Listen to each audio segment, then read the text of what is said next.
Everyone, मेरा नाम है सीरत बाजी and right now I am pursuing masters in English literature. मेरा 4th सेमेस्टर चल रहा है। तो अगर मैं अपने बारे में बताना स्टार्ट करूं कि मुझे किस चीज़ के लिए जाना जाता है या कुछ लोग हैं जो मेरे किसी काम को बहुत पसंद करते हैं, तो वो है कि मैं डिबेट्स करती हूँ, मैं पोइट्री लिखती हूँ। उस चीज़ से थोड़ा सा जो है लोगों की निगाह में आई हूँ ज़्यादा। तो बिगनिंग से स्टार्ट करते हैं कि मेरा स्कूलिंग जो हुआ है वो आर्मी स्कूल में हुआ है। थोड़ा टाइम मैंने बोर्डिंग में भी गुजारा है और उसके बाद जेपी वर्ल्ड है छन्नी में जो स्कूल, वहाँ से मेरा स्कूलिंग हुआ है। और बचपन से ही राइटिंग का थोड़ा बहुत शौक था, हमेशा से ही कुछ ना कुछ जॉट डाउन करते रहना। कोई क्लास में टीचर अच्छा लग गया तो उसके बारे में कुछ ना कुछ लिख देना। एक एनुअल मैगजीन स्कूल्स की आउट होती है जैसे कि हम जानते हैं, तो उसमें हमेशा एक छोटा सा राइट अप दे देना या छोटी सी कोई पोएम ऐसे स्क्रिबल कर दे देनी। तो इस तरह से राइटिंग का सिलसिला स्टार्ट हुआ और बोलने का हमेशा से पैशन था। कभी सीनियर्स को देखा ऑडिटोरियम में बैठकर कहीं स्पीच करते हुए तो एकदम से फैसिनेशन कि नहीं यार, मैं भी इस तरह से बोलना चाहती हूँ। उस तरह से वो एक जो बीज आप कह सकते हैं वो सीड सो हुआ था कि yes I also want to speak like that with that confidence and all. तो वो चीज़ डिबेट्स में पार्टिसिपेट करना स्कूल टाइम से स्टार्ट कर दिया। फिर आगे बढ़ते बढ़ते जब कॉलेज में एंटर हुई, और वो भी बहुत इंटरेस्टिंग स्टोरी है कि मेरा 11th में I don't want to take up sciences. मेरा इंटरेस्ट नहीं था बिल्कुल भी साइंस की तरफ, and I always wanted to like do something in humanities and like that. But मेरे पापा चाहते थे कि मैं मेडिकल एटलीस्ट 12th तक कर लूँ। तो मेरा एक कह सकते हैं आप उनके साथ एक साइन हुआ था ये कि पापा मैं 12th तक मेडिकल रखूँगी ओनली ऑन वन कंडीशन, अगर उसके बाद आप मुझे JKCET एंट्रेंस होता है आप मुझे वो नहीं प्रेशराइज नहीं करेंगे कि मैं वो दे दूँ। तो उन्होंने कहा fine, I want pressurise, you do whatever you want to do, but till 12th आपको रखना है साइंस। तो 12th तक रख लिया।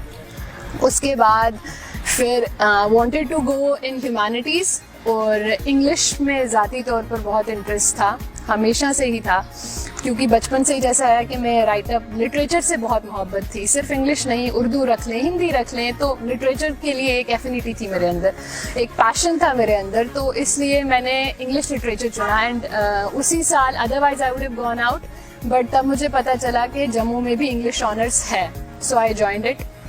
कॉलेज के टाइम पे I got very good opportunities, I would say. I'm very thankful to the faculty in the Gandhinagar Women College because I've done my graduation from there only. तो बहुत supportive faculty है, plus वहाँ आकर मुझे पता चला कि जो आज तक जो स्पीच वगैरह मैं स्कूल में करती थी एक थोड़ा सा कन्फाइंड होता है, वो इतना बड़ा प्लेटफॉर्म नहीं आपके पास होता।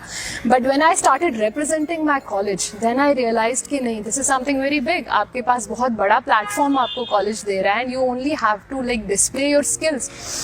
तो वहाँ से वो स्टार्ट हुआ, started participating in debates। Jammu university में डिस्प्ले योर टैलेंट होता है। That was my first year in college, I remember with my teammate we won the overall trophy.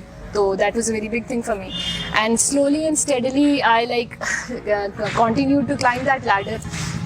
एक इवेंट, दूसरा इवेंट, फिर नॉर्थ जोनल होते हैं यहाँ पर सिल्वर रोलिंग ट्रॉफीज। गवर्नर जब NN वोहरा सर थे तो काफ़ी जगह इंस्टीट्यूट किया है उन्होंने। तो I won that in Jammu university also, I won the team trophy in SMEDU Katra also, I went to Kashmir also, वहाँ पर भी ये होता है। तो I had won quite a few prizes by then, and then I had like developed that confidence in me that no I can speak, and somewhere I was, this was something that was, किसी मुझे वो contentment मिल रहा था that no I am doing something जो मुझे सच में खुशी दे रहा है, और वो था स्पीच। और उसके साथ साथ साइड बाय साइड में पोइट्री लिखती थी। तो मैंने डिस्प्ले टैलेंट में पोइट्री का भी इवेंट होता है, वहाँ भी पोइट्री करना स्टार्ट किया। I won prizes there also. तो I realise no I can write well, maybe I can write well because people are liking it. तो उस हिसाब से ग्रेजुएशन ख़त्म हुआ। So my parents wanted that maybe I should sit and study for civil services. So this is very important thing I would like to share with you all कि बहुत से हमारी ज़िंदगी के बाज़ औक़ात ऐसा होता है कि हमारे पेरेंट्स हमसे कुछ चाहते हैं कि हम ये करें, हम वो करें, और आप चाहते हैं कि नहीं आप कुछ और भी ट्राई करें।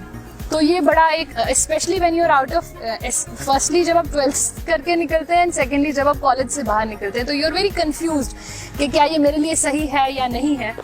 अलबत्ता मेरा ग्रेजुएशन इंग्लिश ऑनर्स में था, तो मुझे masters, I wanted to complete my masters. My parents wanted that I should sit for civil services, but मैंने कहा नहीं, जब at least I will complete my studies till masters, उसके बाद I can think of something else. So I join masters and तब तक मेरा थोड़ा सा ना, वो मैं कहूँगी कि एक पब्लिक प्लेटफॉर्म पर नाम बन चुका था.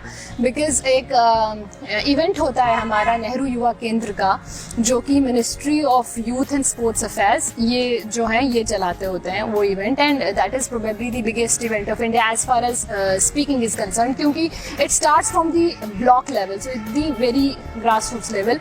तो block level, district level, state level, national. So I won block level, district level पे भी फर्स्ट आया, स्टेट लेवल पर भी फर्स्ट आया, and then I would say कि stars favored me by the grace of Almighty. मैं nationals में भी मेरा first rank आया, and then I was selected to represent India as a delegate in the Kingdom of Bahrain. So I would say it was in 2017 when I was 19 years old and I represented my country at an international platform, which was a very big thing for me because only 4 people were selected from all over India to represent the country there, and I was one of them, and I was the youngest amongst them, I would say.